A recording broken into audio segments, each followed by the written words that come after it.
Pitcher, the clerk, arrived at the offices of Harvey Maxwell, broker, at the usual hour. He hung up his hat and coat and settled himself at his desk, with the practiced ease of a man who knows exactly what awaits him. A moment later, Maxwell himself burst through the door like a gust of October wind off the harbor, his overcoat half on, his silk hat tilted, his dark eyes already ablaze with the fever of the coming day. Behind him came his secretary, a young woman named Miss Leslie, poised and quiet, her movements steady as a compass needle. She had been with Maxwell for a year, and in that year she had learned the precise grammar of his moods. This morning's mood needed no translation. Maxwell tossed his hat at the rack without looking, seized the pile of correspondence from Pitcher's outstretched hand, and began tearing through it with the concentrated fury of a man for whom time is not money. It is blood. The telephone shrieked.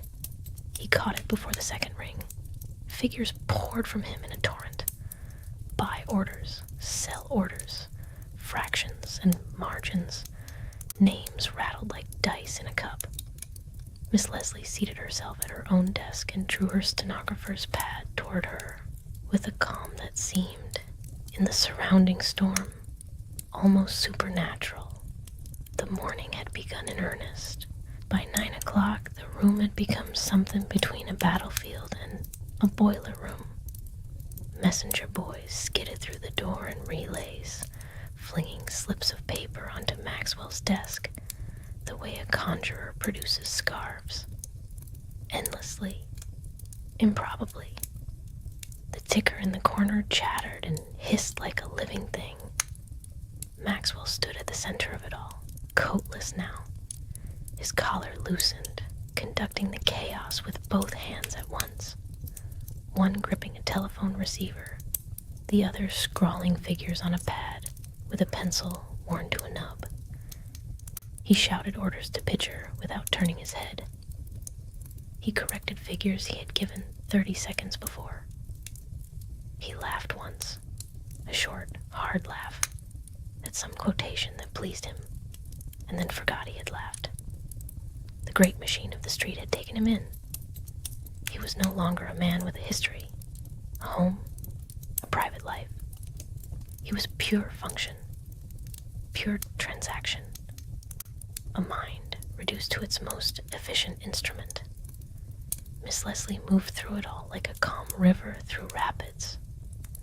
She answered letters he had dictated, sorted the slips he dropped, supplied him with fresh pencils without being asked.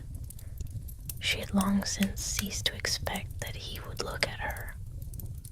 On this particular morning, she did not seem to mind. It was near noon when something shifted. Between one thunderous telephone call and the next, in the narrow gap of a few seconds, Maxwell stood very still. He set down the receiver slowly. He looked at nothing on his desk for a moment, the way a man looks when a name he cannot quite recall is hovering just outside the reach of thought. Then he turned and looked at Miss Leslie. She was bent over her work, her pen moving steadily. The light from the tall window caught the side of her face. Maxwell stared. He had the expression of a man who recognizes something he did not know he had forgotten. Pitcher, glancing up from a column of figures, noticed it and looked away again. Diplomatically, Maxwell pulled at his collar, cleared his throat, and turned back to his papers. Then he turned again to Miss Leslie. He seemed to be working himself towards some declaration with the same effortful determination he brought to a difficult trade. Pitcher became very busy indeed with his ledger. There was, in the air of the office, a subtle change, the way the air changes before a storm breaks. Not darker exactly, but charged, expectant. Maxwell put down his pencil. He picked it up again. He straightened his cuffs with the quick, nervous gesture that belonged to no particular transaction, but was clearly preparatory to something that mattered very much.